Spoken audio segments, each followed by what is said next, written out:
here with returning.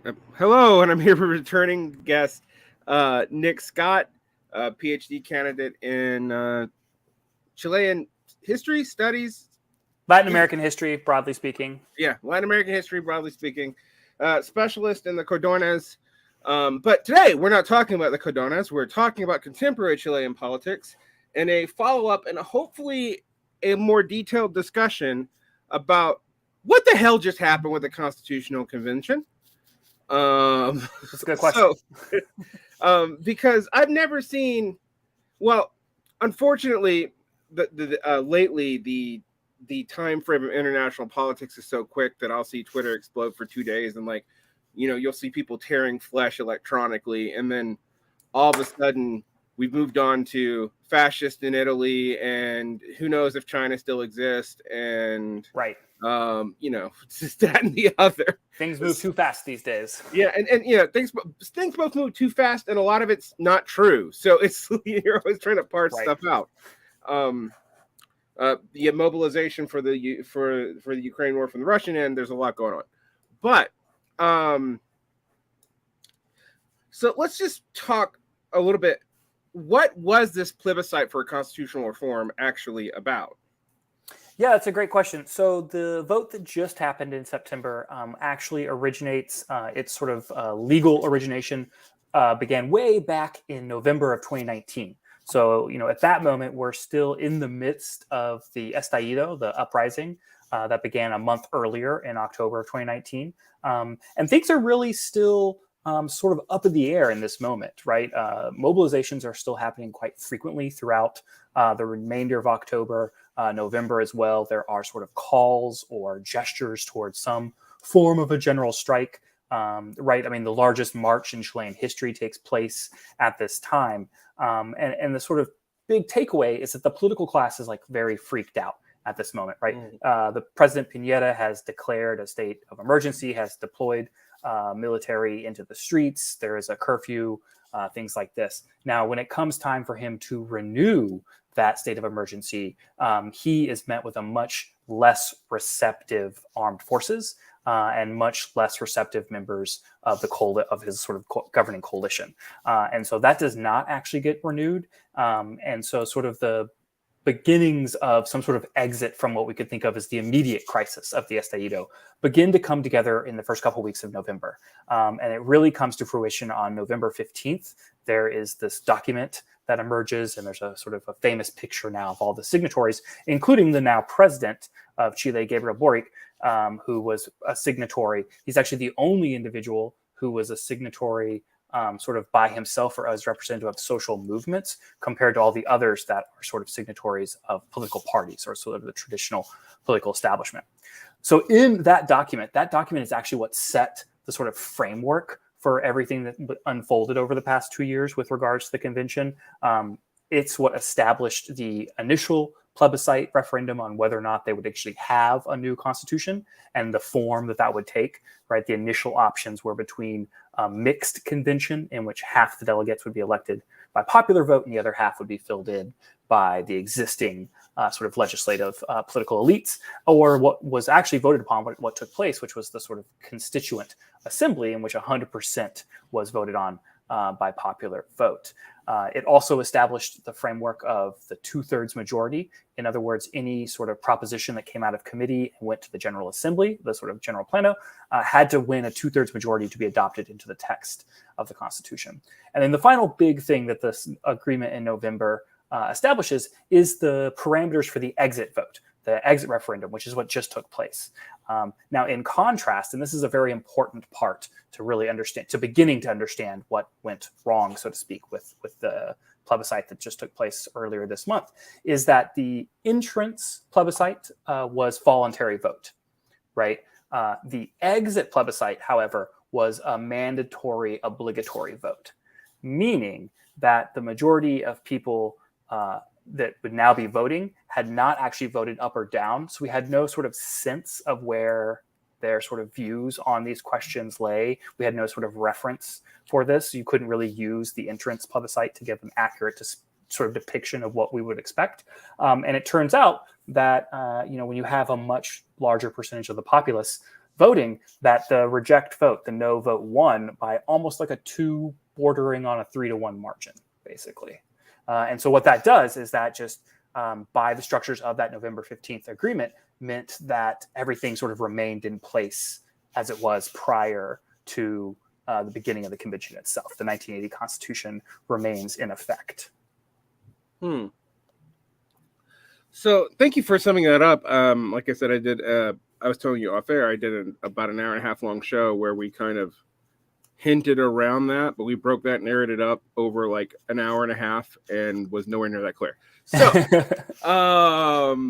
I think one of the things we have to deal with is there's a lot of stuff to parse out. The mandatory voting is interesting. It's interesting to me because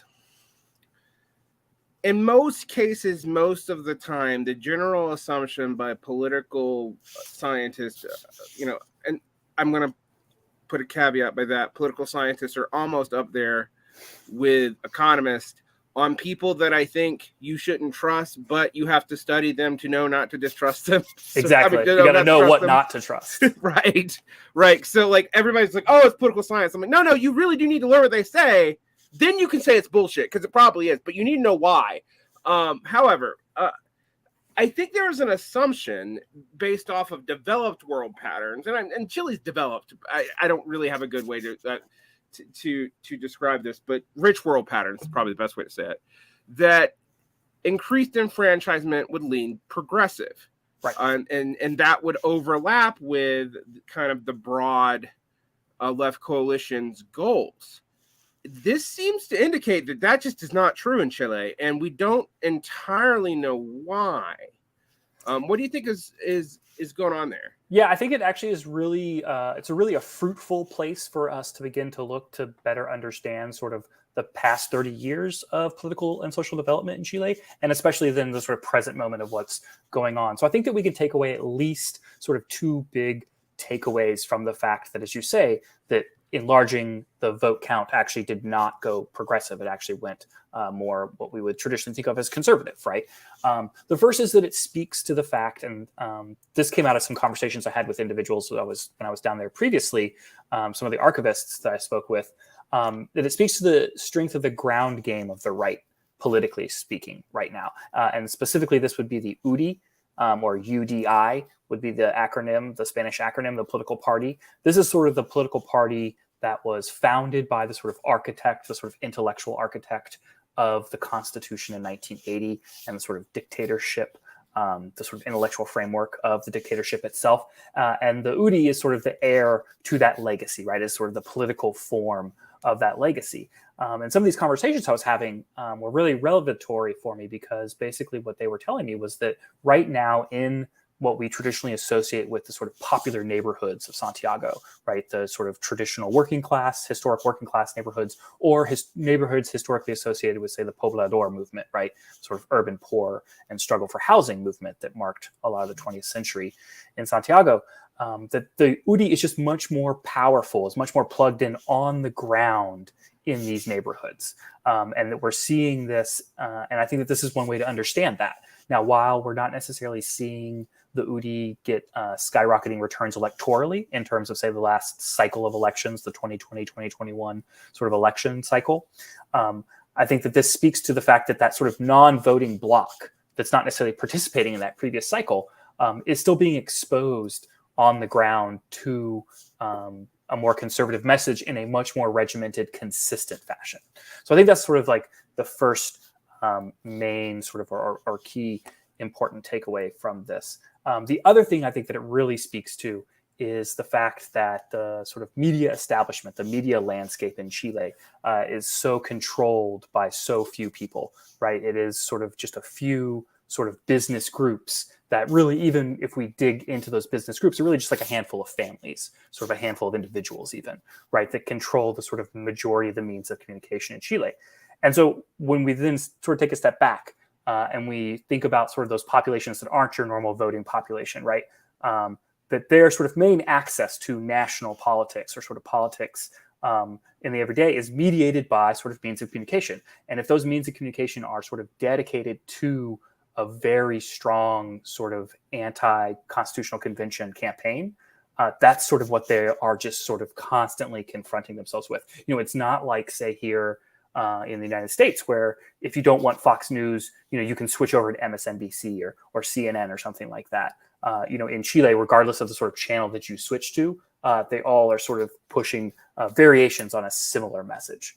And that message was, and this is something I could, speak to as being there both in 2020, before all this began, when it's sort of the tail end of the Estallido, and then again earlier this year, sort of during the tail end of the convention, is that it was a very sort of organized and planned disinformation and misinformation campaign that I think actually really found traction in a large sector of the population that people sort of didn't see coming, right? Because the sort of more engaged sector was sort of what we would think of, or what we traditionally had traction with, say, social media, marches, things like that, right? We didn't really have a way to gauge that other sector of the population, but it was still sort of being exposed to all this information. And I think it also sort of speaks to, one of the ways that this information campaign played out was that it shifted attention away from, say, what the convention was actually doing.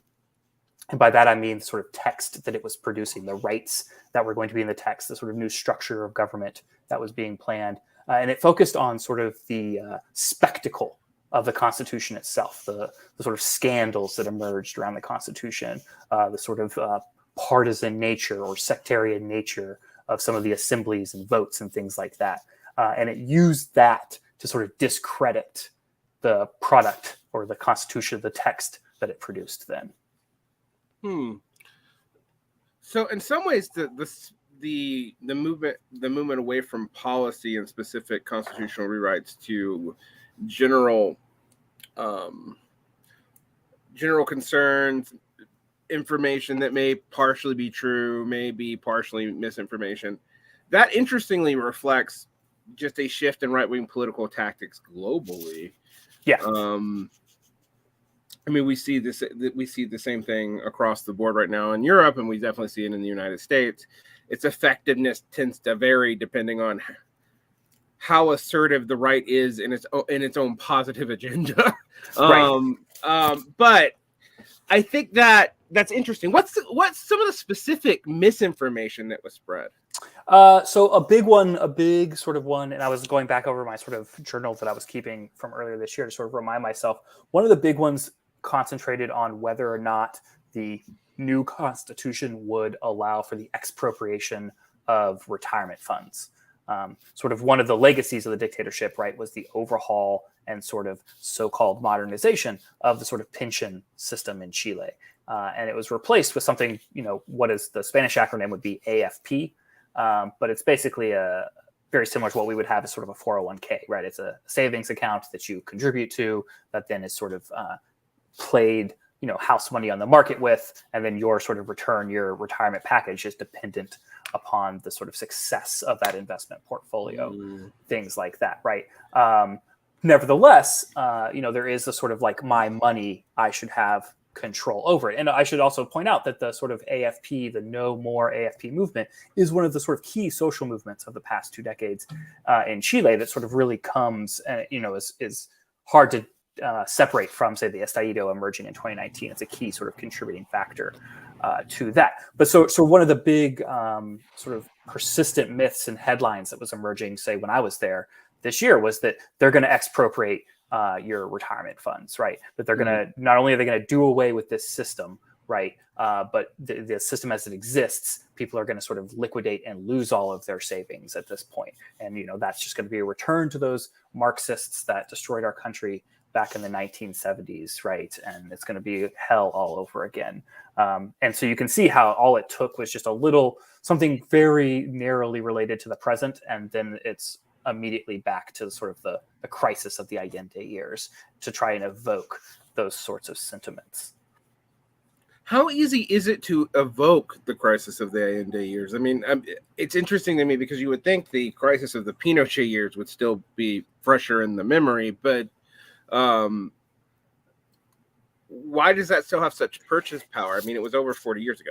Yeah, it's really interesting. This is something I tried to grapple with when I was there, because another sort of so we could say echo of this was the right's attempt to sort of destabilize the Boric administration, when it first came into office, that sort of organized a trucker strike that was not unlike the sort of trucker strikes of the 70s. Far less successful, far less massive, far less organized from a union perspective. It's interesting how many trucker strikes, right?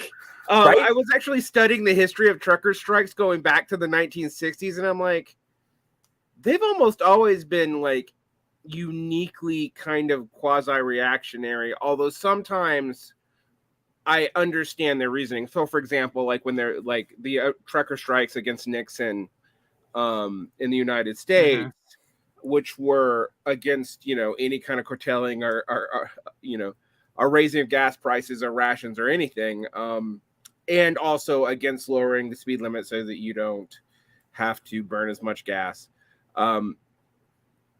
And that's a really mixed thing where I get where they're coming from. It's definitely a worker's interest is in their interest, but truckers' interests tend to be against everybody else's interest a lot of the time. Exactly. And we saw this in Canada. I mean, last year, I actually get why some of the trucker, it was mostly right-wing propaganda, but it wasn't just right-wing propaganda that led to that trucker strike. But, trucker strikes in Chile seem to be almost uniquely reactionary. Yeah, sort of a vanguard of the right wing, we could say. But yeah, so it was just sort of another example of them sort of trying to play into, as you say, this sort of like over 40-year-old, 50-year-old, the coup, we're coming in next year, the 50-year anniversary of the coup, right? So like it's a while ago, and they still keep trying to tap into that well. And, my sense is that it is nowhere near as resonant as it was, say, in the aughts or something like that, or even in the 90s. I just don't think, and I think that you're right that the sort of the dictatorship example is far more resonant.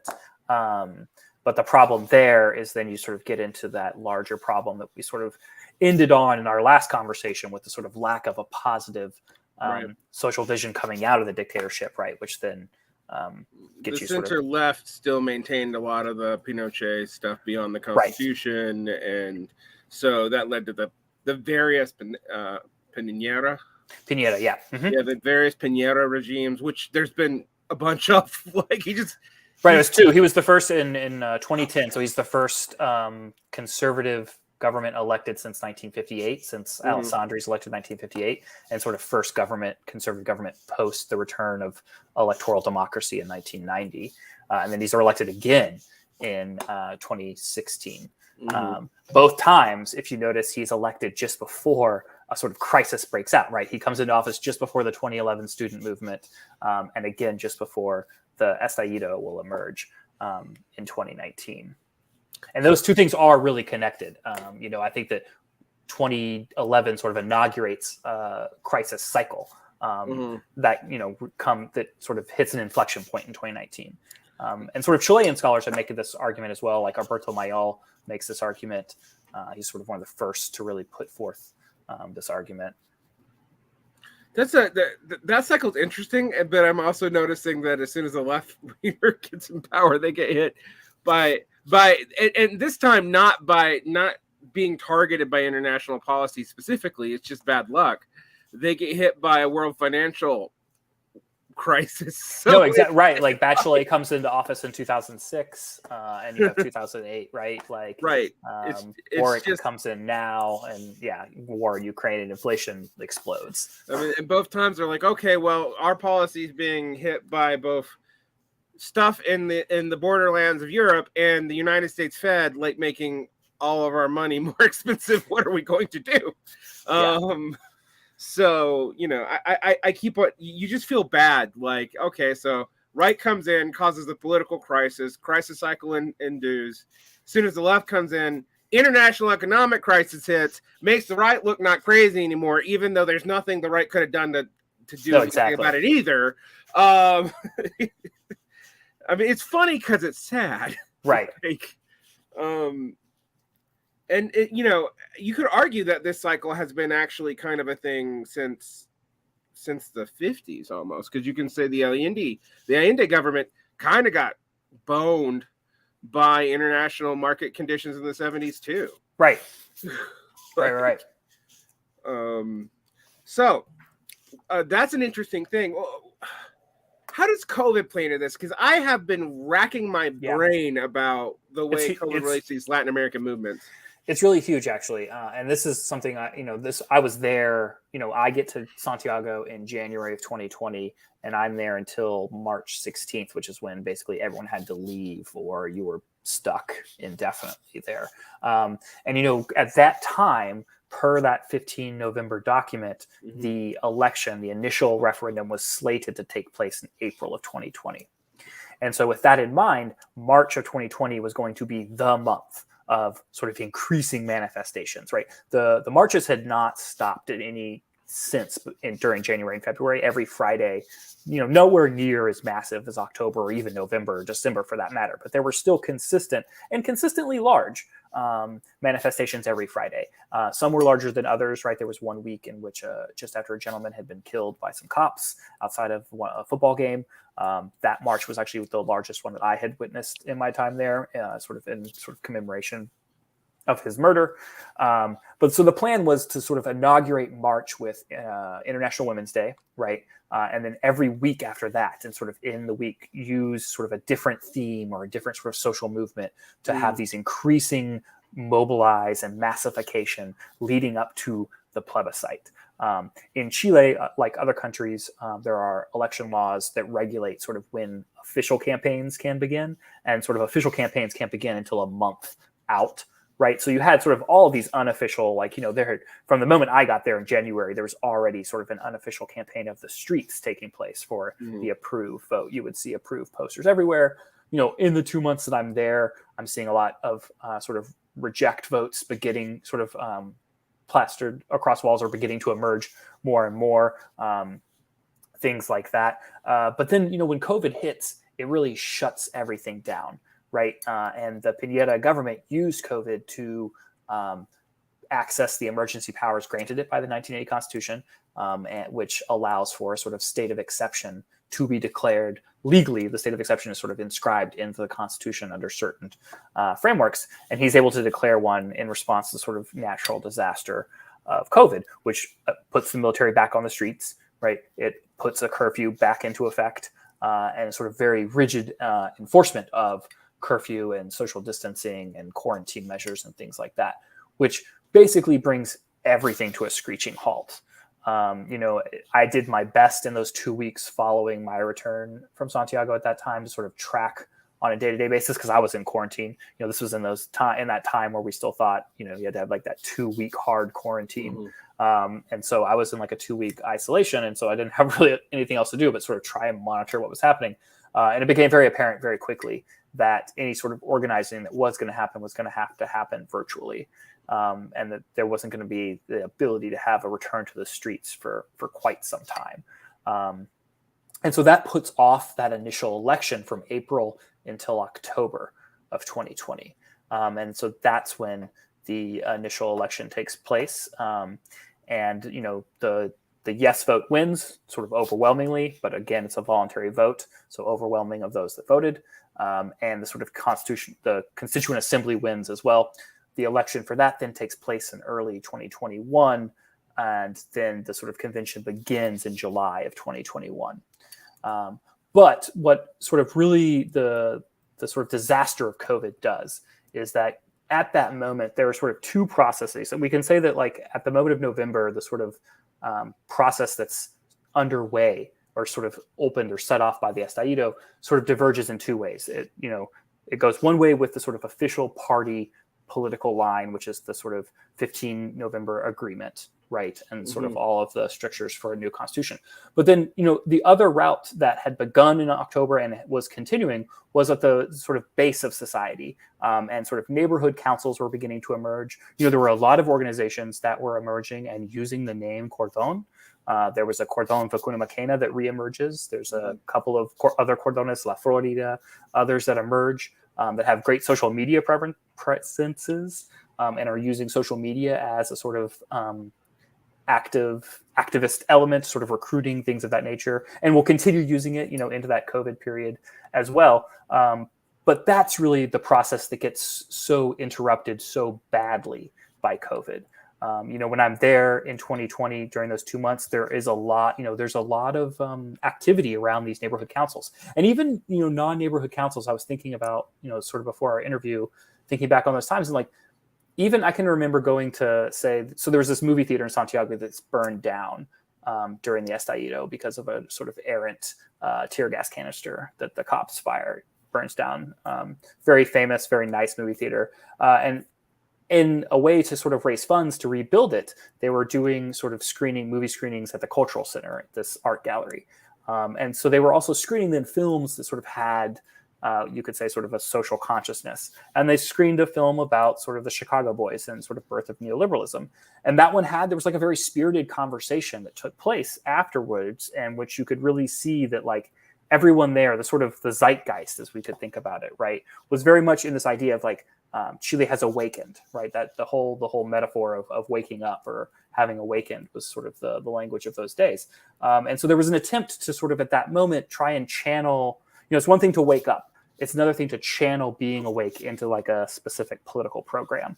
And so that's sort of what's happening at all levels of society, from these neighborhood councils to just like conversations after movie screenings to marches on Fridays.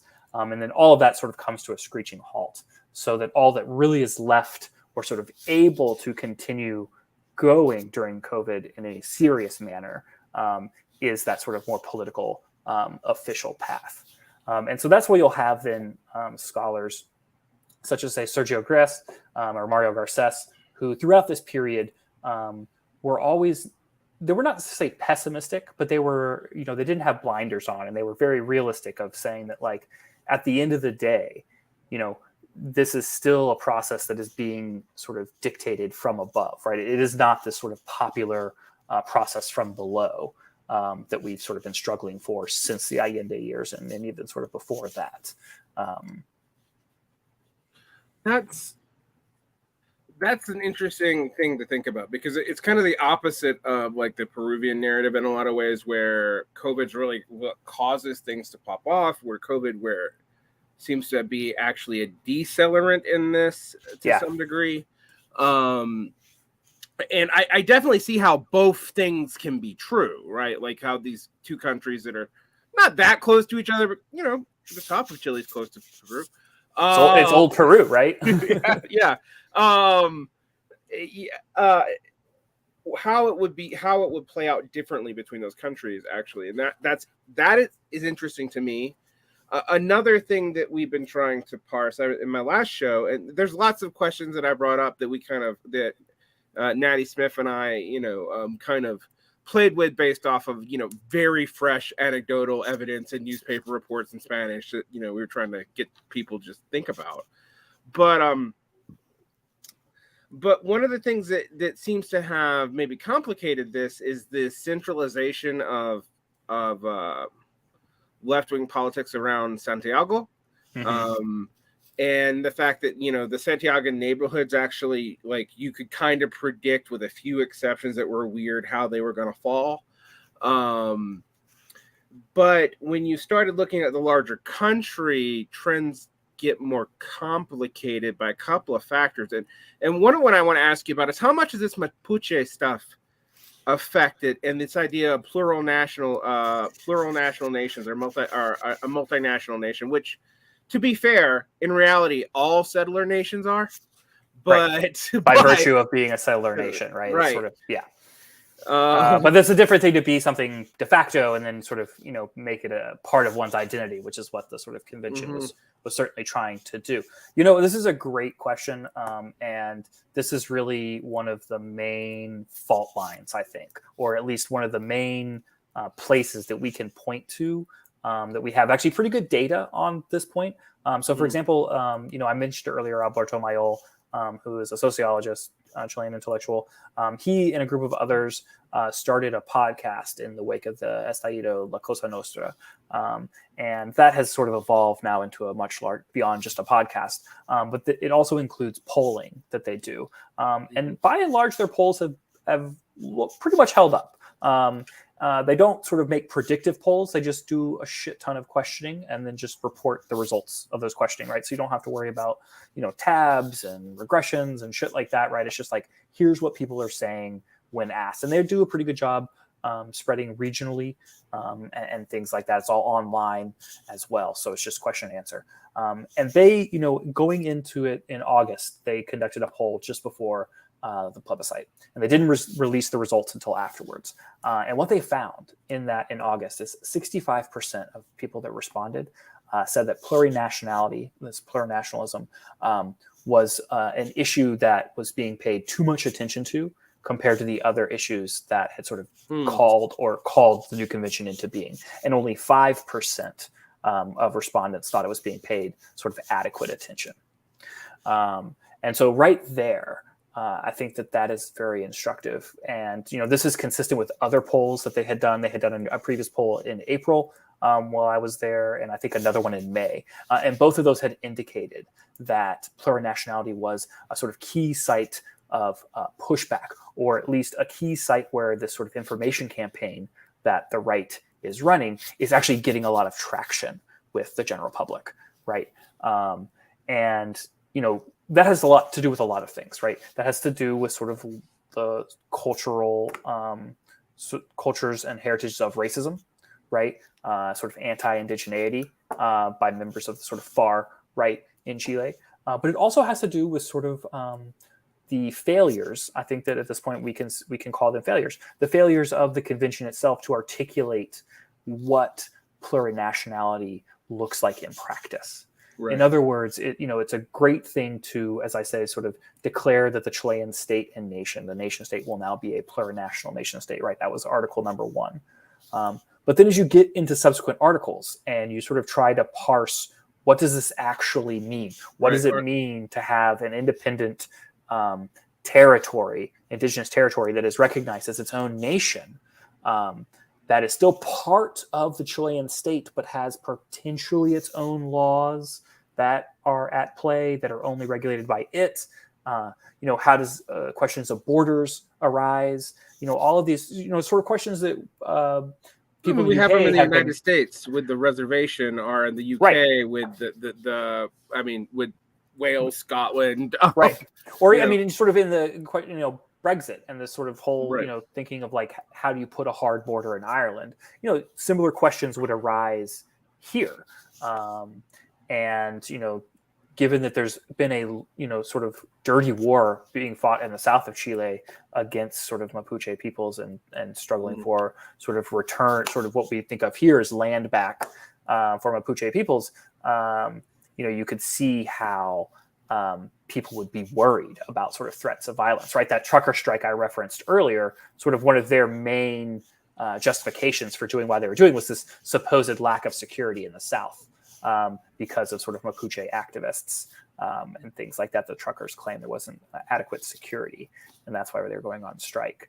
And so, you can see how this is a very hot button issue, and they didn't make it any easier on themselves. They didn't sort of lay out a clear vision. And, it's hard to say if that's because like they just weren't able to establish one, if that's a result of having a 2/3 requirement for sort of getting your articles passed, so that you end up having to sort of cobble together a bunch of articles that are acceptable to 2/3 of the people, but not actually like a workable model. Right. But I think this is also indicative of a larger problem with the Constitution as it was proposed, which is that it had a lot of really good progressive rights. It had a lot of really good sort of progressive mechanisms to prevent sort of state terror and abuses that had marked the dictatorship period and things like that. But what it lacked was, one, a funding mechanism to sort of make all of those rights tangible and sort of exist other than just on paper. But it also lacked a sort of model of what we could think of as a model development, but that word is so fraught now and sort of conjures all of these things into being that I'm not necessarily sure are the most accurate, but some sort of model for governance, for society, for a way forward, I guess we could think of. Regardless of what you think of neoliberalism one way or the other, we could say that the 1980 Constitution certainly offered a clear model of a neoliberal society, right? It had a clear vision for what Chilean society, what the military wanted Chilean society to be. It's unclear if there's a similar model in the text that was proposed. So, in many ways, that reminds me of almost every attempt to build a program out of today's broad sector left, anywhere in the fucking planet, because outside of places that are run by left-wing states that have pretty strong bureaucratic power, like, say, China, there is not a unifying ideology or vision that would actually generate planks for a constitution, and many of them would that sound good. I remember going through this when, like, I've gone through the Green Party's planks like 5 times over the past 10 years and going like, this and this don't even, like, this actually messes this other thing over here up. You can't right, exactly. And that was something they ran into, after the text was sort of finalized from the convention. It then went to this sort of secondary stage at the tail end that was sort of the tailorization of it and sort of making sure everything was consistent. And like, even after that process, there were legitimate questions on whether or not certain articles were in tension with one another. Sort of what did articles mean in practice?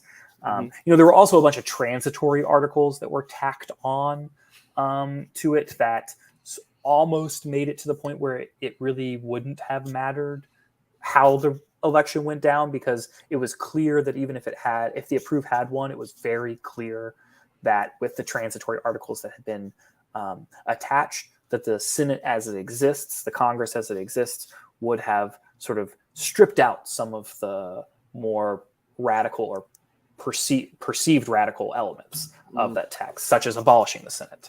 Other than plurinationality, I think that the sort of vote to abolish the Senate was one of the key moments, or sort of key, I think maybe quilting point, we could think of that, around which the opposition was able to get a lot of traction. Because the decision to abolish the Senate, was a direct challenge to the sort of political class that had emerged in 1990 through the Constitución, and that sort of had, grown up and become sort of dominant political elite of Chile. But also it was to sort of abolish sort of part of the Chilean identity, going all the way back to the 19th century. The legislature, the Congress, was historically the sort of branch of government that was most closely associated with the sort of oligarchy, the Chilean oligarchy and things like that. So you can see how the sort of vote to abolish their space and replace it with a new space that would be much more decentralized, that would be much more regional, and in theory more popular. You can see how that would sort of create the conditions for center left, and center right to sort of agree on a reject vote, or make it much easier to sell a reject vote to a voter that's not necessarily politically engaged in their day-to-day life. Right. It's actually a problem I think about a lot, because this is a popular plank again in the United States to get rid of the Senate, get rid of the Supreme Court, which I've always found that kind of funny, because I'm like, well, in a federal system, that would still mean the House, even though it's more popular, goes wildly one way or the other at any given time. But the other thing that I always think about that is, like, if you had the ability to do that, you already have the ability to, like, not just rewrite the Constitution by plebiscite, but like you have won to such a degree that you have completely deposed of a very established political class. And if you try to do it before you've done that, that political class now, exactly as you say, has the grounds to bring all the center and the right together on a kind of game theoretic to push out against any popular movement for that reform. And and like, historically speaking, in Chile, that had produced a series of actual civil wars in the 19th century, culminating in the sort of late 1891 Civil War, in which is a civil war that between the executive and the Congress. I mean, that, like, to give our listeners some sense of, like, wow, this is a very serious thing. There was also a dissertation that was published in 1973 that was sort of an analysis of the Congress and the sort of oligarchy, the sort of family kinship ties. And I actually wrote this down because I wanted to make sure and get these statistics right, because it's actually pretty crazy how much, like, one family basically, is found to have contributed 4 presidents and 59 parliamentarians between 1831 and 1927, which means that during that period, at least 6 of them served simultaneously. So overall, you can see how the oligarchy was very small, very close knit, and had sort of kinship as well as economic ties and economic interests that linked them together, and thus had come up into and achieved that sort of status power through their role as parliamentarians. And then that's that sort of longue durée history that then, in combination with that sort of short-term history of the 1990s and the Concertación and this sort of new political class that emerges, you can see how that would ruffle a lot of feathers to vote to abolish. And there was an alternative here, to give our listeners some idea of like what could have been done differently. The big problem with the Senate or the Congress as it exists coming out of the 1980 Constitution is the binominal election process. And by this, I mean the way that sort of election to the Congress works in Chile is that every district is a 2-member district. And every election, the candidates, the coalition or party, puts forth 2 names that become a general list, right? Then the first seat is awarded to the candidate of the winning list that got the most votes. The second seat is then awarded to the candidate from the second place list with the most votes, right? But if, say, the second candidate from that first list got at least double the returns of the first candidate, they could claim both, right? So in practice, that means like you only need 33% of a vote return to win 1 seat, and you need 66 to win 2 seats from the same party. But it doesn't matter because from the right's perspective, if you only win 1 out of 2, but across the board, that means half of the representatives elected are of the right. Right. And so, one alternative to abolishing the Senate completely would have been, say, to overhaul the election process or the sort of structure of the Senate as it existed, which would have perhaps been more palpable or at least allowed for a more robust and uniform campaign from the political class in favor of the approved vote. That's a doozy. I mean, that is the kind of like constitutionally created historical baggage that any kind of republic is going to have to deal with when you try to make the stuff more popular, but also everything that you can do unless you have like overwhelming electoral power and people in the streets, or you have a bunch of guns, isn't going to be like, it can trigger a cascade mechanism that's going to block what you're doing. I mean, it's just, it's something I think a lot about, because even in the U.S. context, it comes up, and there are many countries where you have a kind of anti-popular, quasi-democratic representative Senate based, on the not quite as bad as the House of Lords in England, but it's close. The model of it, right? Yeah. I mean, yeah. And I can even see why rural areas might also be hesitant to let it go, even if they're not connected to these political oligarchical elites, because I don't know if this is true in Chile, but definitely true in a lot of other places with the Senate. They can be a counterforce against the majoritarian centralized major cities. And I have pushed on leftists to think more about this when they just talk about we need to get rid of all these, regional anti-democratic things. I'm like, yeah, but a lot of these hyper centralization of these states doesn't always go well either. So no, exactly, right. And Chile is sort of both ways, right? I mean, historically speaking, the rural population actually produced a majority for the right. If we go all the way back to, say, the 19th century and sort of the 1833 Constitution, it establishes a literacy requirement for voting, but it does not implement that requirement for at least a decade following its establishment of the Constitution, which meant that landowners in the countryside had a decade to enroll all the tenants, the sort of sharecropper-esque laborers inquilinos in Chile, sort of in Spanish, right? people bound to the land to work there, right? It allowed them to enroll them on voter rolls without having a literacy requirement, which functionally meant that landowners then controlled a giant basket of votes that were bought and sold outright. Most of the 19th century in Chile electorally is defined by sort of corruption and electoral fraud. But so that oligarchy that emerges does emerge from both sort of countryside and the cities. Or at least the landholding class. I guess we should say that. Yeah, this is...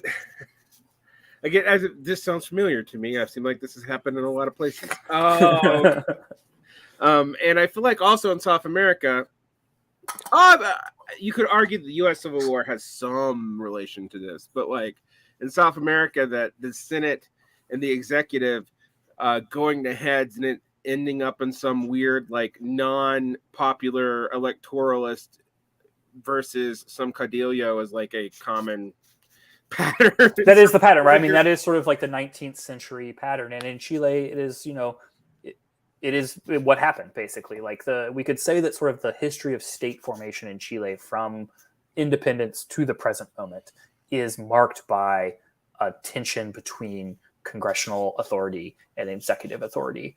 The 1833 Constitution establishes a very strong executive. It's very presidential forward.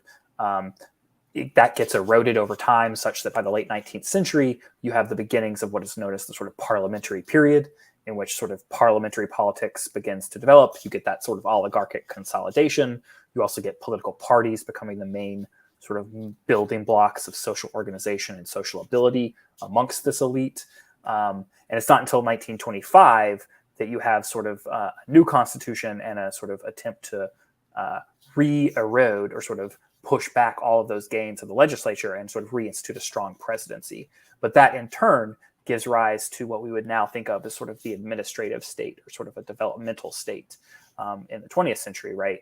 Which then gives rise to the 1980 Constitution, which is again an attempt to push back against now a very strong executive authority, not putting forth the solution of a strong congressional authority, but putting forth the solution of a sort of military protected democracy, as that constitution called it, which is really a return to the 1833 model. It's no surprise that Diego Portales, who is sort of most commonly associated with the 1833 model, is sort of who Pinochet saw as his model. Is sort of who was, he has like one of his first photos is taken in front of the sort of oil painting of Portales. He was a big fan of Portales's sort of comment about the weight of the night being sort of what decides politics in Chile, which is basically we should understand as sort of Portales and Pinochet making an argument that sort of inertia and tradition should determine the path of governance in Chile. So like small incremental change at best. Yeah. So in the Anglo-Spear context, it's like hyper Burkean conservatism. Hyper Burkean, exactly. Right. Like we'll make changes, but like so incrementally that like a glacier will probably move faster than what we're actually doing. Right. And I guess that leaves me with a couple other confounding factors that came up in my discussion with Natty that I kind of want to run by you. We talked about the Mapuche situation. We didn't talk about plurinationalism, and I think I've been reading more about that. And I've also been thinking about the models for it because good ones are hard. I mean, there is technically plural nationalism in the Chinese peoples of the PRC selectively, right? And there are autonomous zones, but I'm almost guarantee you any indigenous government would want more autonomy than is generally given to autonomous zones in places like China, right? And definitely more than they're given in places like Canada or the United States, where you need the federal government, even though those are technically sovereign nations and can pass their own laws. You need the federal government to like appropriate a bill to fix a pothole, and I'm not even exaggerating about that. No, yeah, and I mean, in the wake of the most recent Supreme Court decision, right? Even more authority now the federal government has. Right. So thinking about all that, I'm also thinking about the way that Natty told me that the immigration actually played into this.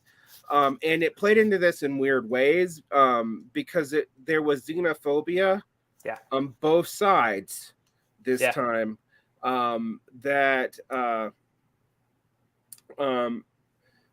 both the right and the left were using fear of Venezuelan refugees, and that even one of the misinformation things she mentioned was like fear of Colombian immigrants who are bringing the FARC in, which was that's a wild accusation. Like that's well, I mean, they still accuse some of like the sort of activist elements of the left as being members of the sort of FPMR in Chile, right, which is the sort of armed militia that originates out of the Communist Party that was like robbing banks and doing hostage situations and shit like that in the 80s. Which they haven't done anything in years, right? But yet this accusation was made, which, like, yeah, as you say, like up there with like claiming someone's a FARC rebel in 2022 is like outlandish. Yeah, that some random Colombian immigrant is a FARC rebel, or like some Peruvian immigrant, is an active member of the Shining Path. Right, exactly, like right. Like somehow Sendero is like going to reemerge. Right. And I got told that this was on the fringier end of the misinformation campaign, but they were floated around. Totally. I think that there's one example comes to mind, or sort of a moment, and it's May Day this past year. So during the May Day marches, there were sort of two big marches that took place. One was the sort of official CUT march, the sort of National Labor Federation, on one side of town, and on the other side of town there was a markedly classista march, right? A classist, class orientation, combative march. That one was met with sort of immediate pushback by the cops. But it was also in the part of town that it's on the sort of more western side of Santiago, which is near where the historic train station, the Estación Central, is from the 19th century, which is now, it still is a train station, but it is now an area of town that is more commonly associated with sort of street vendors, as well as ideas, or you could say tropes, of a lot of those vendors being caught up in organized crime and or narco trafficking.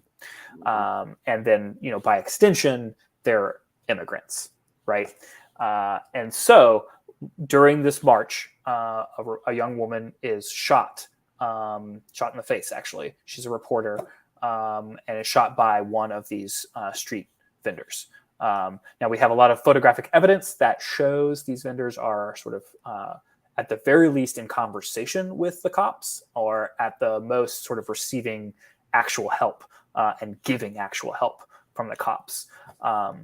But what happens then, in the fallout from this horrific tragedy, right? This is the first time she will later succumb to her injuries, and she passed away.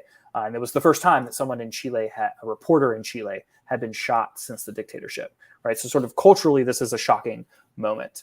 And this gives rise to, a host of takes on both left and the right. Of course, the right blames the march, sort of, the classic right. We need a strong hand. We need a crackdown. We need law and order as the solution. The left, for its sort of critique, critiques the sort of organized crime and narco angle, right? And then that leads them to necessarily critiquing the immigrants, right? But the problem is that critique was not put forth in the form of, say, like, why are these individuals who have had to flee their country and migrate to another country and are having to, survive by way of selling things on the street in an informal, precarious sort of employment? Why are we not talking about sort of employment opportunities and a way to get these people off the street as the solution, instead of the sort of left solution, which was to support an increased police presence to crack down on this? And so you can see how that sort of the figure of the migrant, the figure of the immigrant, or even refugee, in some cases, in the sort of Venezuelan case, right? That's the sort of claim being made by some, stands for this sort of element that is to blame for sort of all of the malaise in Chilean society right now. I mean, that really is the sort of road to electoral office that Piñera will ride into his second term, is pretty much the Venezuela migration crisis. And that is in response to his predecessor, Bachelet, agreeing to take a certain amount of refugees and migrants into the country. Now, how is this played out? Like, I was surprised to hear. Well, I'm not totally surprised to hear because the associations of Venezuelans with right-wing opinions and the kind of implication that a lot of them are paisanos. Right. But from what I've gathered, there's actually not a lot of evidence for that. Like most of the Guasanos can get their butts to the United States. Let's be honest. No, exactly. I mean, these are people that literally do not have economic opportunity at home and are looking for a better opportunity, a better life, and they are coming to Chile and doing whatever they can. And they are not the only population, right? In addition to Venezuelan migrants, Haitian migrants are also a growing sector in Chile. And they're also occupying the same sort of social space, public space that Venezuelan migrants are occupying, right, in the form of street vendors and sort of selling items on the street. And this takes a variety of sort of products that they are selling. But, that's the main economic opportunity that they are, fleeing their homes for is a street vendor. So that should give us an idea that these aren't necessarily like, elites that are fleeing some sort of socialist dictatorship or something like that. Yeah, they would like those elites come here. Right, exactly. They go to where their dollars have So I mean, I've been thinking a lot about that situation, and I see how both narratives can come into direct conflict, particularly with these street vendors. How not that the current administration is particularly doctrinarily Marxist, like at all. But like, let's be real here. But there is a sense in which like refugees are tended to be associated with petit bourgeois, so even Marxists sometimes have issues dealing with them. And the reason why they're petit bourgeois, they're shut out of a lot of the formal economy. So like, what else are they going to do? I mean, I've even pointed this out in the United States. Like, there's a reason why a lot of Latin, immigrants end up in small business, because it's like, well, the road that was say other internally oppressed, marginalized groups were able to kind of get some economic security from, which is the public service, particularly like Black men, is not, and Black women too, honestly, is not available because of the language barrier. And that's not as true now. But then you think about, Latin, where the places that are want to hire the most people who speak Spanish, and it's going to be like the border guard and ICE.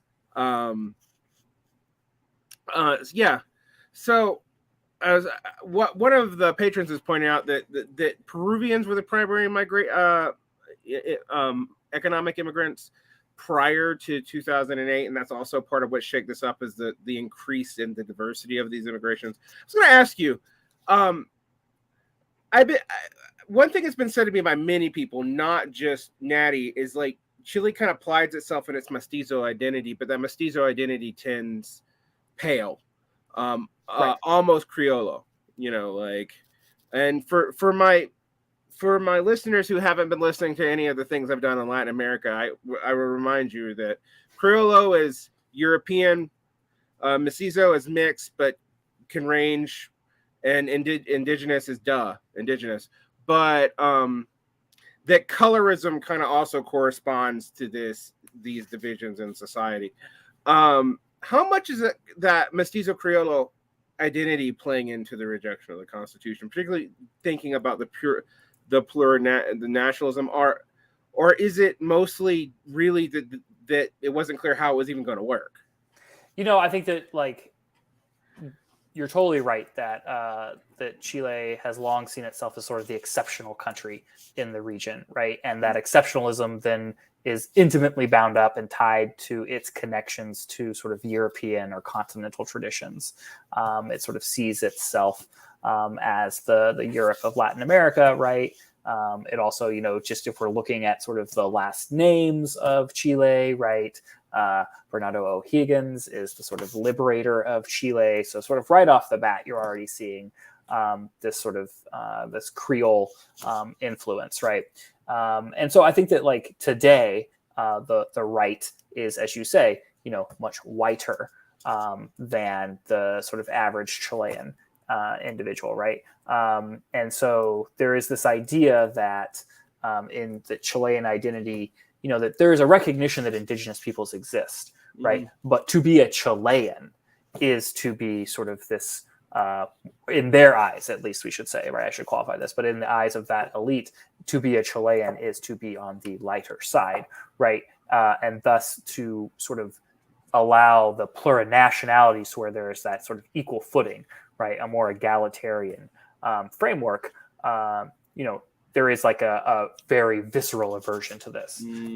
So mestizo, okay, but the paler the better. Right, exactly. And, there were some incidents in the early moments of the Constitutional Convention in which there were some sort of racist dog whistles being deployed by, because the way that the election went down when they elected the constituents, the right did not get that full third plus one right to stymie anything. So the right, as it existed in the convention, was sort of relegated to sort of just like being along for the ride.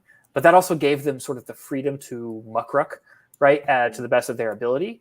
And this took the form of, various antics and sort of outright racist, classist, sexist, patriarchal, heteronormative discourse, taking place and sort of back and forths happening. But there were a few incidents in which there was sort of just like outright racist dog whistles with regards to the plurinationality by members of the convention itself.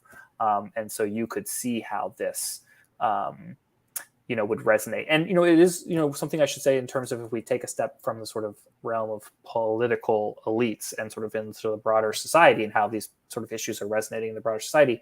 When I was there in 2020, something that I began to notice during the sort of marches, because I was going to both marches for and against. And during those sort of reject marches that were taking place, there was a lot more fascist iconography present. And in the context of Chile, it was the sort of Patria or Libertad symbol was becoming more present. When I got there this year, one of the first things I noticed in my neighborhood, which is like right in the middle of the center, right? One of the first sort of tags I noticed was a tag of Patria Libertad. Now, the next day, someone had tagged over it, had been erased. But that, that would recur. I saw that sort of a couple more times. So there is this sort of nascent far-right movement that takes up this idea of Chile for Chileans, which, is both a combatant to sort of external migration, but also this idea of sort of internal migration or sort of internal differentiation that plurinationality would necessarily require or produce. Okay, so yeah, it reminds me of that metaphor from Invisible Man, which is the mixing pot, everything goes in, it all comes out white. Right. So.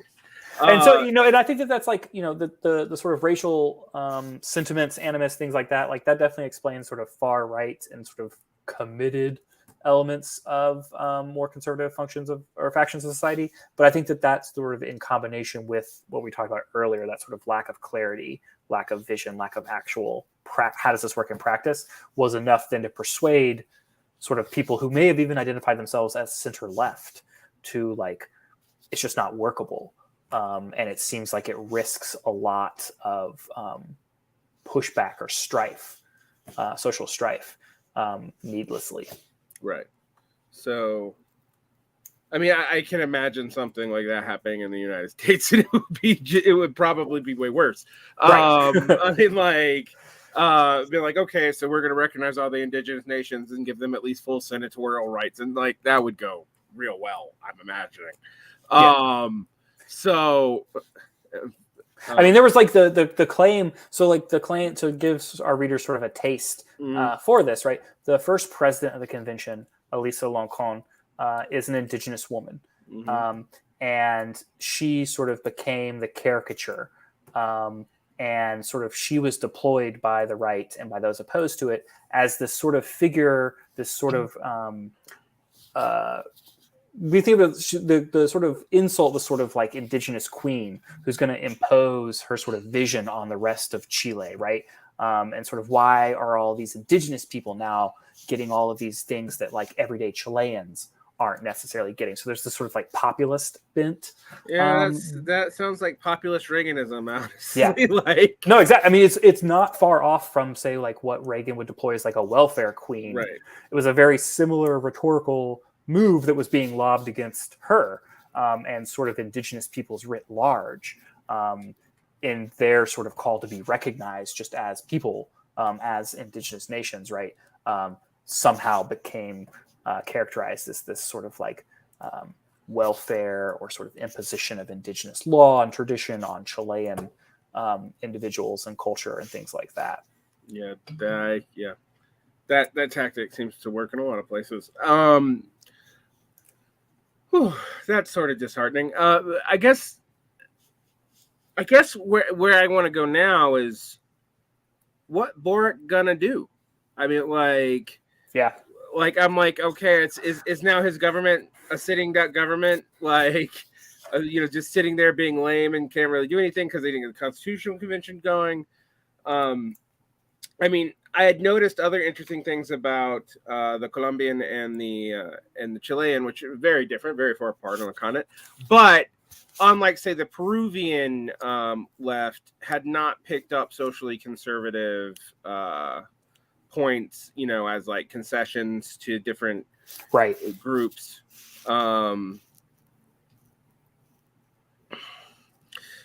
So how is Boric going to move forward? I feel like a lot of people, one of the reasons why I found this so funny, I feel like the American left watches like South America and like with pink wave glasses, like looking in the horizon for the next 2006 level event, and often because of that actually completely gets a lot of local politics wrong, but also at the same time doesn't see the strategies that are used by the right, like everywhere on earth is like somewhat similar, and it doesn't even take the United States to like fuck around with anything for them to do it.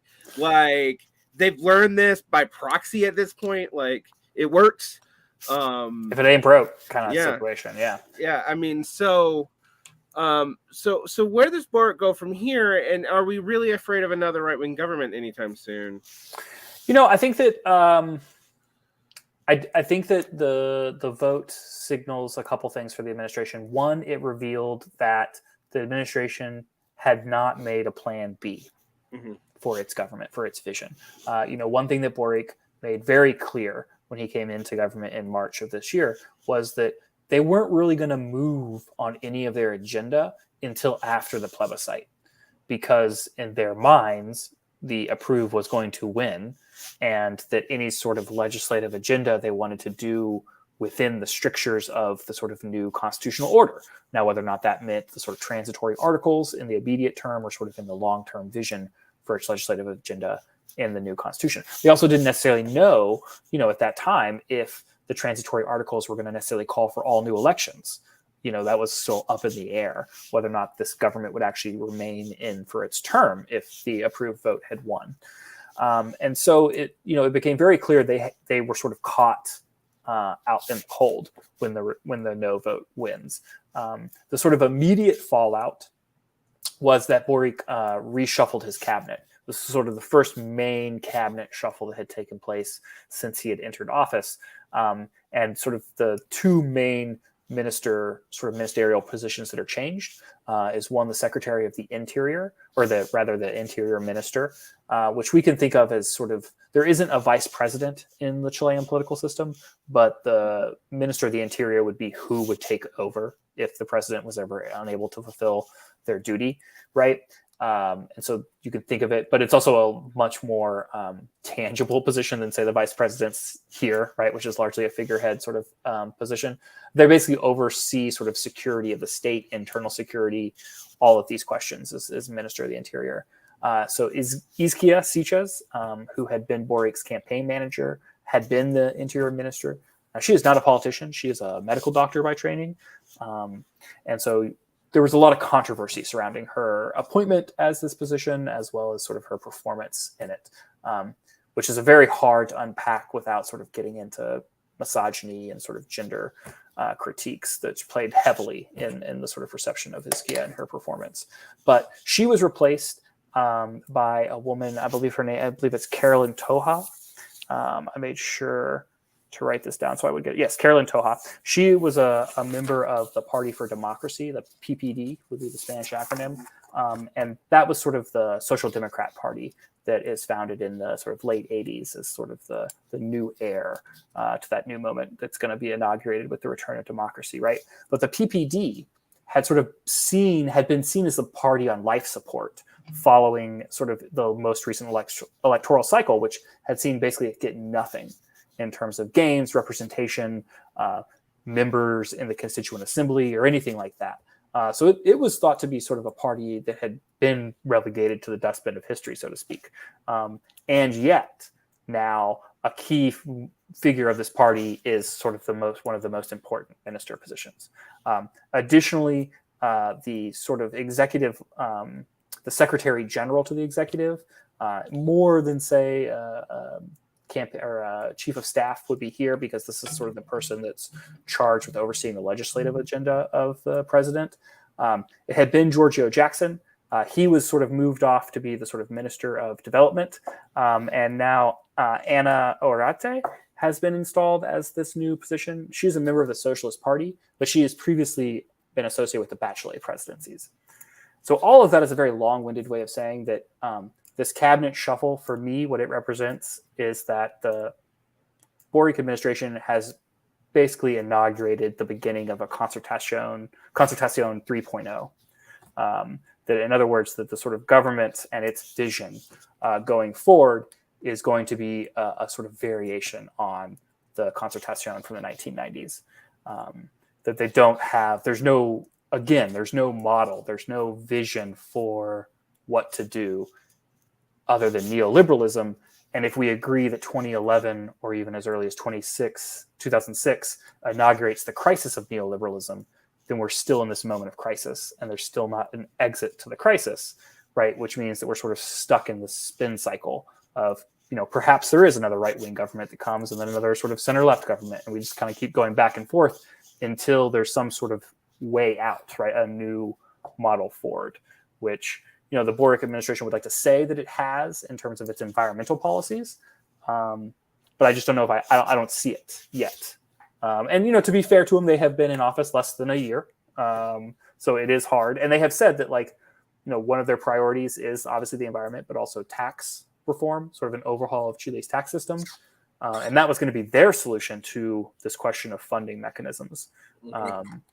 But we'll see how that my sense is that based on this sort of result for the no vote, there's going to be a very consolidated opposition to any sort of tax overhaul, right? Another sort of consequence beyond the sort of immediacy of the Boric government at the political level, sort of like the society that the government has to govern. I think that we can see evidence of the no vote to a degree emboldening the right, or elements of civil society that are more sympathetic to the right and to the far right. So one example I would point to for this would be just in the past few days, the Resistance Garden, which was an old entrance to the subway in the middle of downtown Santiago, was to the Baquedano subway station, which is sort of ground zero of the Estallido from 2019. It was also the station that was closed because that's where the cops were sort of setting up their headquarters, and it's also where they were torturing people during the Estallido. But that entrance was never sort of reopened, and it was sort of made as this sort of memory park of the revolt, and it was adorned with street art, sort of memorializing it. It was an actual functional garden, right? There were actual things that had been planted and that were growing. There was the, you I'm sure saw it as you were following the revolt in 2019, but the sort of life-size statue of Matapacos, the sort of symbol of the revolt, the black dog with the red bandana, was also there. But recently, the statue was burned. The sort of Matapaco's was burned down, and then just most recently, in the past few days, the entirety of all of the walls and everything were painted white and completely painted over. And that's something that had been in existence since 2020. So it's not like it was something that had been a constant back and forth, being painted over and then being put back.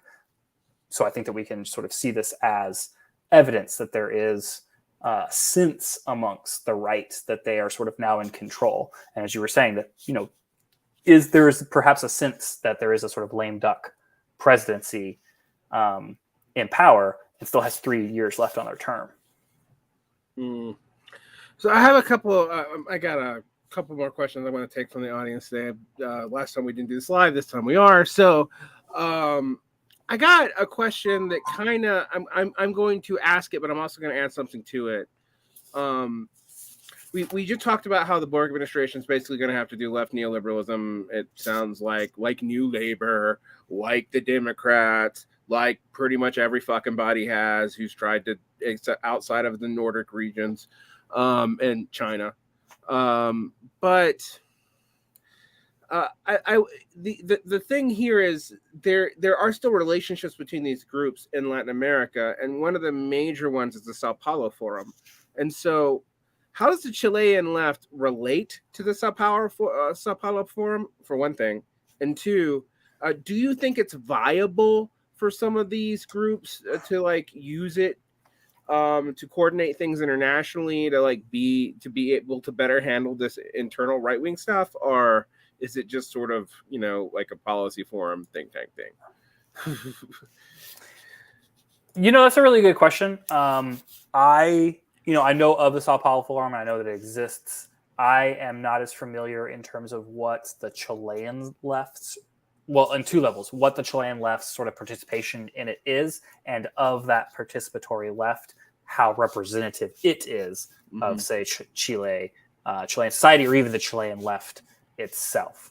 I think that what we can say about it is I do think that it perhaps points to a way forward, a regional way forward, or at the very least a sort of space that allows the left of the region to, as you say, sort of come together and discuss and sort of formulate a horizon. We could say, and this is something I saw recently on a publisher website in Chile, a book publisher, Loam Publishing. It's a fantastic publisher. I highly recommend any of your listeners to check it out. But sort of its website after the vote has an announcement that's sort of been running on it that has the article from the text of the new constitution that basically said that the state would be responsible for sort of guaranteeing the rights of the new constitution. And sort of what the Loam website argues is that that's the new horizon of sort of political organization in Chile amongst the left. And so, is that a new model? I don't think so. It's the start of a new model. It's an orientation, or as they say, it's a horizon towards a new model. And so something like the Sao Paulo Forum, I think, offers a place where different national lefts can meet and discuss things like, is the way forward saying that the state, are we going to reinvest our time and energy in sort of rehabilitating the state as the guarantor of a more egalitarian social order? Or are we going to look outside of the state and look somewhere else, right? It's my sense is that for the past 30 to 40 years, the left has been looking outside of the state. I do think that sort of one of the takeaways from the estallido and the constituent process that has just, been going on for the past 2 years in Chile is that at least amongst the Chilean those that participate in that process, there is a sense that they are ready to look back within the state as the solution. Now, whether or not that means calling into being a sort of welfare state or an administrative state on the scale and strength of the 20th century, we don't know. But it's certainly a rejection of the sort of hollowed out neoliberal state that has sort of come to dominate, most of the world at this point. Right. Yeah, one day I'm going to get you someone on and maybe get you on to talk about the relationship between Chile and Argentina, because it's beyond our purview today. But that immediately comes to mind, and me trying to deal with the stuff coming from Perón, or this proposal by by Lula for kind of a currency block in South America, which, as long as it doesn't do anything dumb like, the constitutional sovereignty shooting in the head that Right. the EU does, that, would that be a while? There's all kinds of things to talk about here, but I don't really want to go into that today. I don't want this to be another 3-hour podcast. But I guess I do want to ask you one question, though. For people in North America,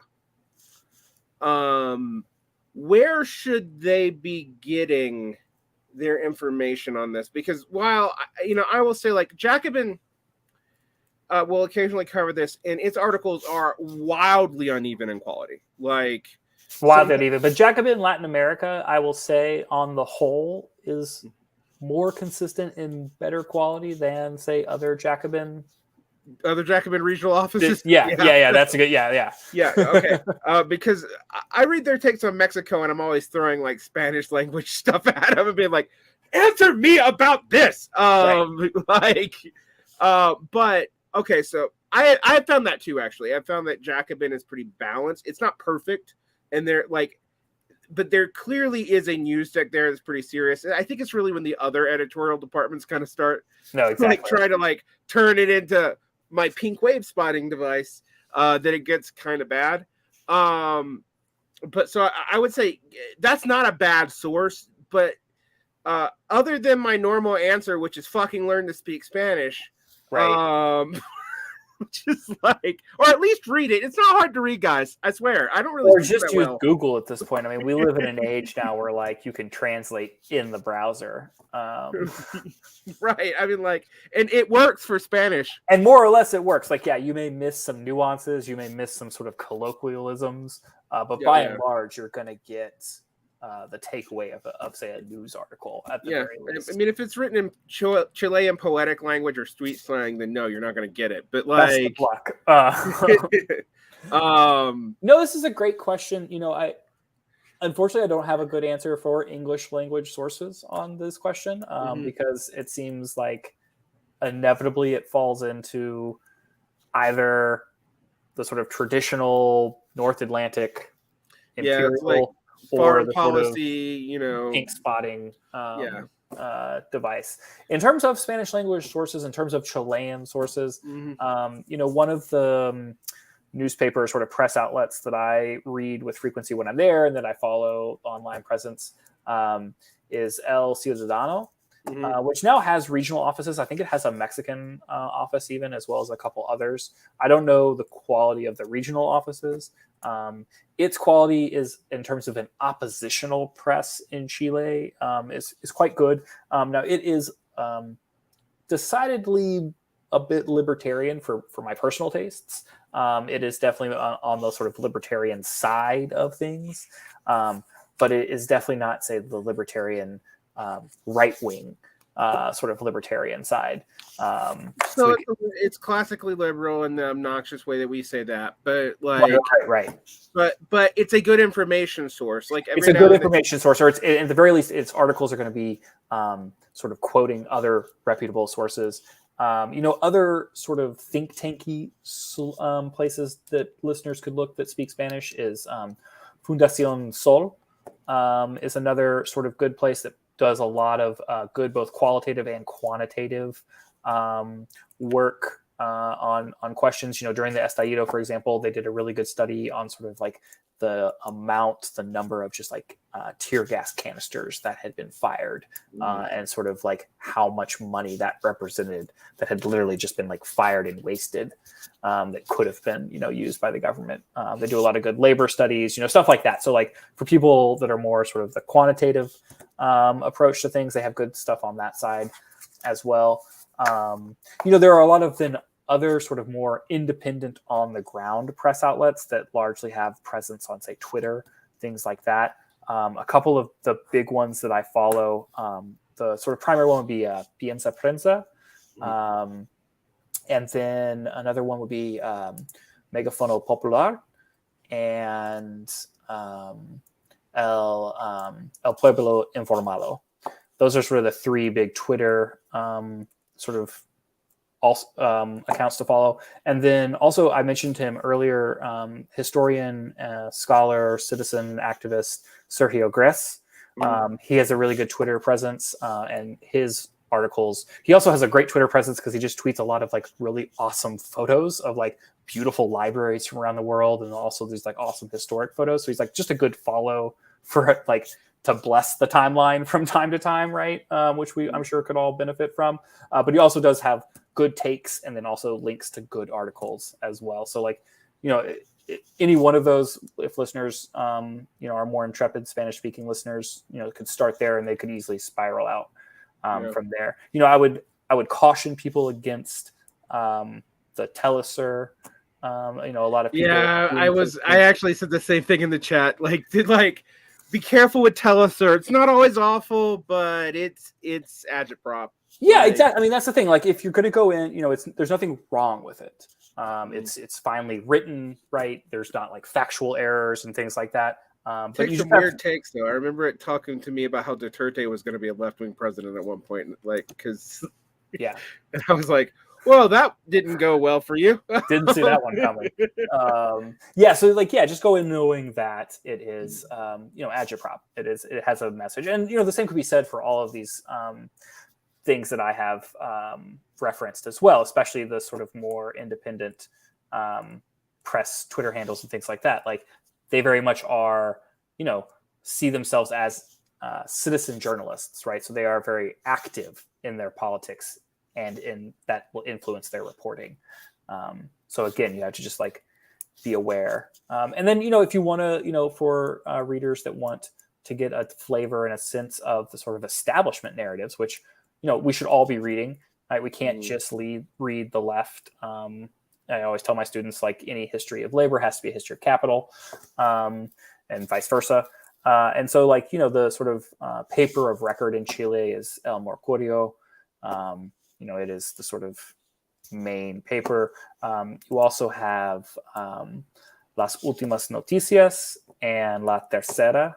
Those would be the sort of other more conservative but very popular outlets. That so, like, these are the things you're going to. Yes. Like these are going to be what you're seeing at the kiosks when you're walking around a city. These are the big ones that you're going to see. And all of them have online presence as well. So one last question, and this is coming from it. You already kind of answered this, but I want people to hear it if they came in late. Where's a good place for labor news from Chile, specifically?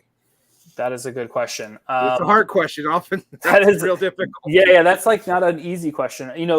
There's obviously the official, right? The CUT is the official sort of labor federation, so like that's where you're going to go for that.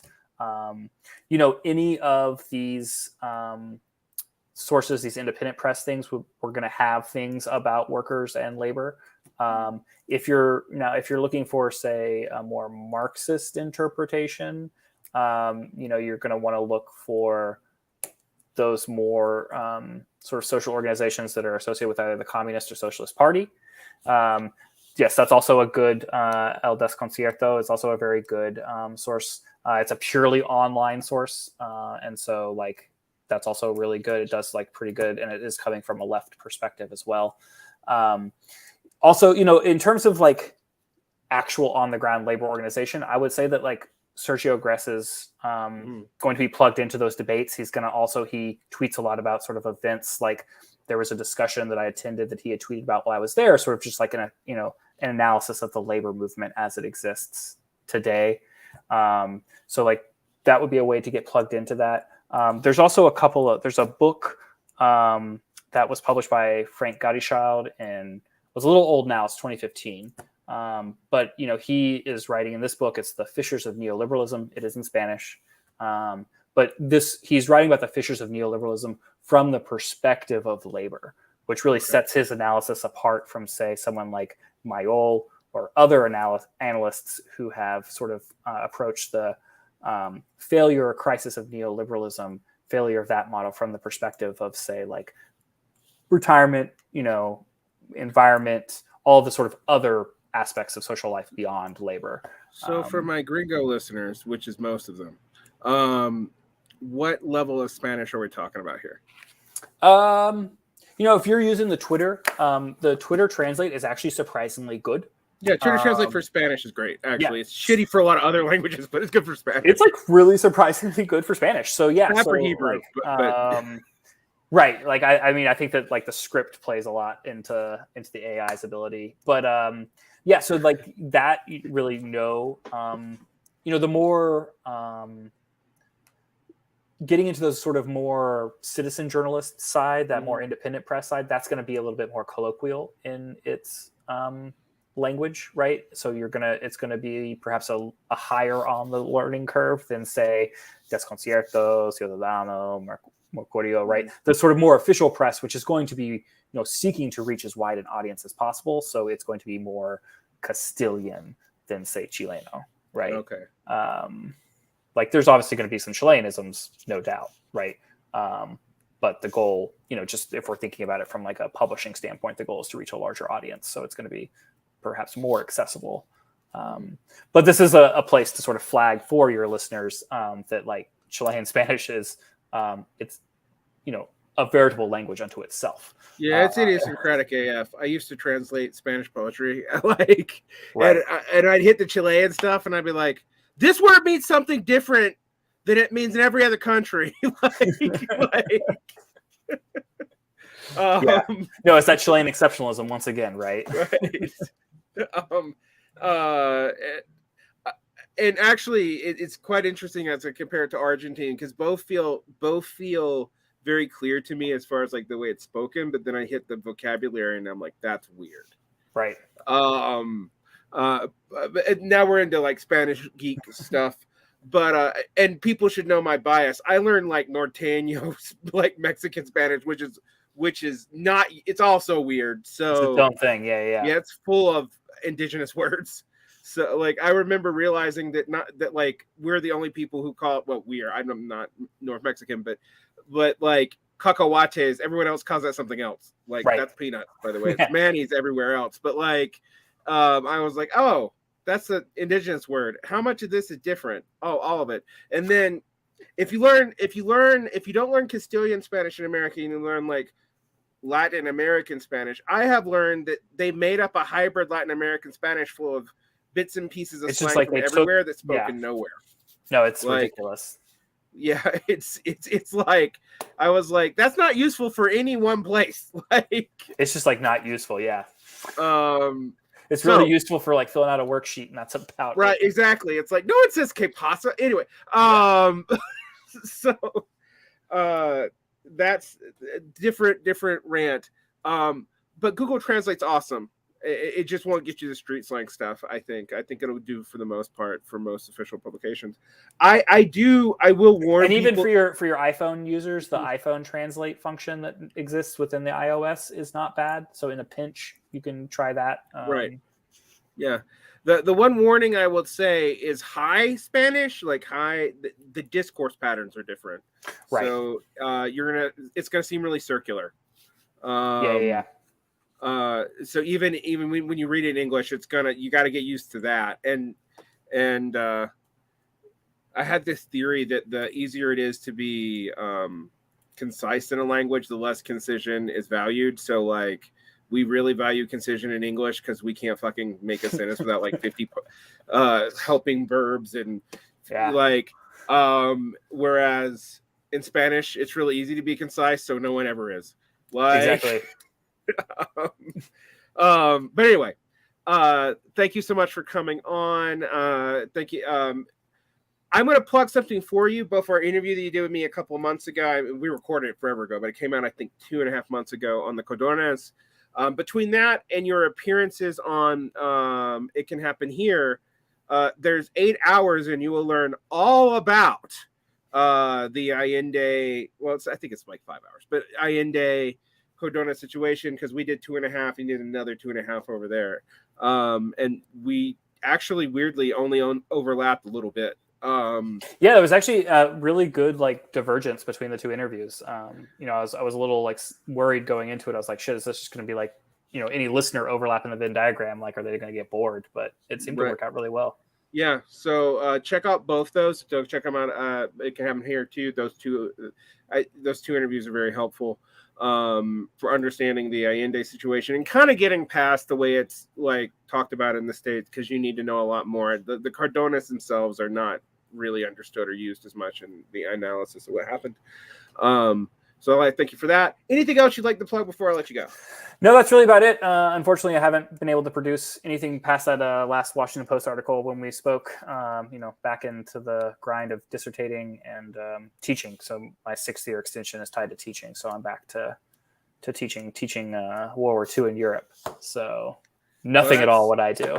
Yeah, that's not fun. I was gonna say, you could at least be like teaching like the Bolivarian Revolution or something. Like, right. Would that I could. I mean, when I came back, I taught a class this summer that actually is a very similar sort of class to what we've been discussing this whole time, which is like a history of state formation in Latin America and sort of a history of citizenship and sort of like how is citizenship defined, how are rights defined, how are they used to sort of either create a more egalitarian society or sort of like a more repressive society. And obviously Chile looms large in that narrative. But yeah, now I'm back to serving as a lowly TA. So I go where I'm told. All right. Well, I have too been a lowly TA. But for English studies, which is even lamer. So I didn't even get to teach about World War II. I got to teach about Regency drama, which is fun, I suppose. So fun. Yeah, if you're really into Ben Jonson. All right. And I had to teach Althusser, which also fun. Oof. In quotation marks. It may have slowed my development of Marxism for a long time. All right. That'll happen. Grad school humor aside, thank you for coming on. Yeah, thanks so much for having me. This has been great. Yeah, and I think you clarified some things. I would also suggest people for a more colloquial, probably less information dense, frankly, interview. I also did an interview with Natty Smith, who lives in Chile, and we go more. I think we go a little bit more into the specific Santiagoan politics of this, but we don't go into the broad picture. And thank you for painting that for us. Thank you so much. Yeah, have a good one, man. You too. Bye-bye.